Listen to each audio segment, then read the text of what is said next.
Hey, what's up everybody? It's me, Krill, and you're watching Villainous Behavior.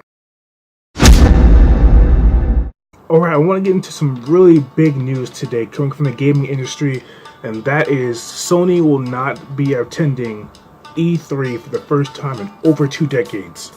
This is really huge, especially because E3 was becoming more accessible to general fans.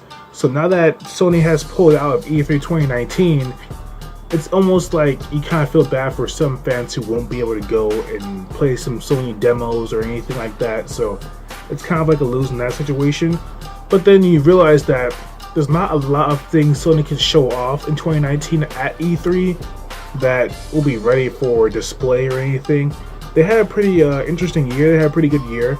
They had God of War that came out earlier this year, and Spider-Man that came out. Those are 2 really solid games, and also contenders for Game of the Year, by the way, along with Red Dead Redemption and like 3 other games. But you have to think about what is the future of E3 when a big move like this happens. We know the other companies are kind of inching away from E3, like Nintendo is focusing more on their online directs rather than being at these big events. Microsoft is kind of inching away themselves by hosting their big events, kind of not necessarily at the E3 building itself, but more like off into like the LA Live kind of place. And EA, they have their EA Play, which is right before the convention actually, which is not too long before then. So you gotta think about it, like what is the future of E3 if these big companies are willing to pull out of it in favor of focusing more on their own individual things. I think we know that they will be back at E3 at 2020, but I just think that because there was so much that PlayStation did this year, they might be not ready for a full showcase at E3 next year. So they have the PlayStation experience, so they might hold off some stuff for then, but we really don't know.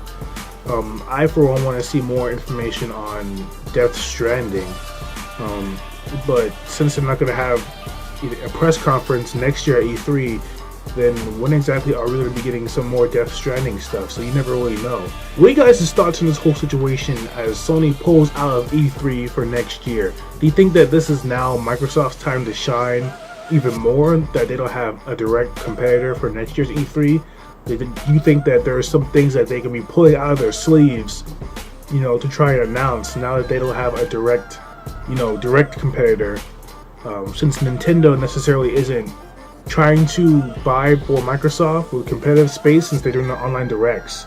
So what do you guys' opinion on this? So let me know down in the comments below what you guys think of this whole big situation. I mean, E3 it's a monumentous occasion each year. Everybody looks forward to it.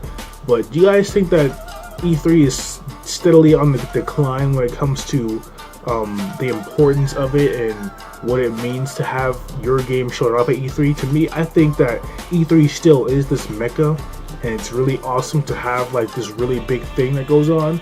But since these companies are moving more towards their own singular events, do you think E3 has much of a place to belong in the future?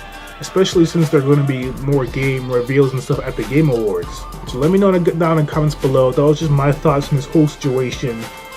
Be sure to like, subscribe, all that stuff. Follow me on Twitter at TrollandDVillain, and I will see you guys next time.